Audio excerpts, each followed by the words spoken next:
Nakita ko ito, Tagalagro lang ako.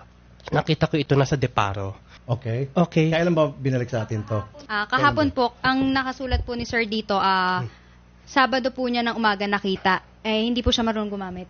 2 beses niya po nakabalik na siya ng gamit. Pumunta ko sa Bado, sirado dito eh. Okay, so... Kapag dati ng Lunes, color coding ako, hindi makapunta dito. Ngayon, Martes na. Martes ko na lang uli. So, hindi po kayo happy sa nangyari? In a way, kasi po, naka-deactivate na po ito eh. Tinawag ko na po ito sa, sa Singapore na i-disconnect na, i-suspend. Sabi ko, i-connect nyo na yan sa Apple. I-disable nyo na yung phone. Alam nyo, to sir, Excel. mawalang galang sa Mr. Opo, Lim. Pero, This is the first time sa history po ng Sawalan ng Bayan na sa halip kayo magpasalamat, kayo po'y nagagalit pa. Ano bang gusto nyo palabasin? hindi, ganito. Sir, diretso nyo na ako, anong gusto mong palabasin, Mr. Lim? Opo. Pag nawalan po Sa halip na magpapasalamat ka, ikaw pa ngayon ang parang galit na para bang susumbatan mo pa itong si Mr. Elliot.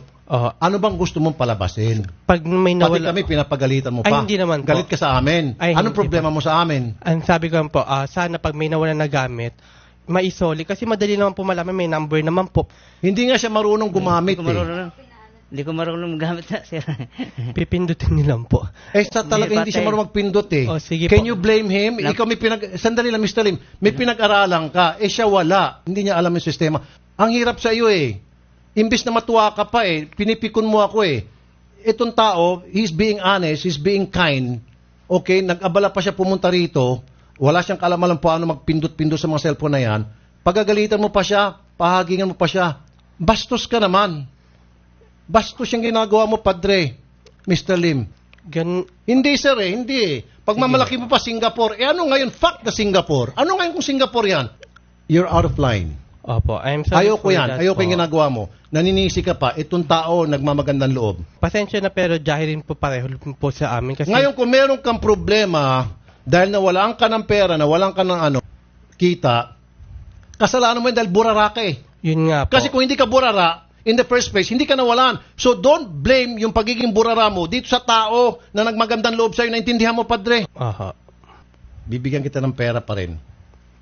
Reward sa'yo dahil sa iyong kabayanihan. Salamat, Idol. Pasensya na, Sir Mr. Lim, na ako'y nagalit. Aha, pasensya na rin ho. Hindi maingat ka sa gamit mo para hindi ka na mawalan ng cellphone at para hindi ka na mawalan ng Singapore na gamit at para hindi ka na mawalan sa mga transaksyon mo kung magkano mga milyon-milyon na yan o milyon dolyar. Di ba, Sir? Hindi naman na. Sige po, Sir. Salamat po, Mr. Lim. Pasensya na, Mr. Lim, Sige na po, wag niyo muna siya i-acknowledge. Hindi na ho namin kailangan, Sir. Pero may dagdag pa yan, Idol, di ba? Ibigay Dagdag. natin yung dagdag. May dagdag po yan, Mr. Roberto.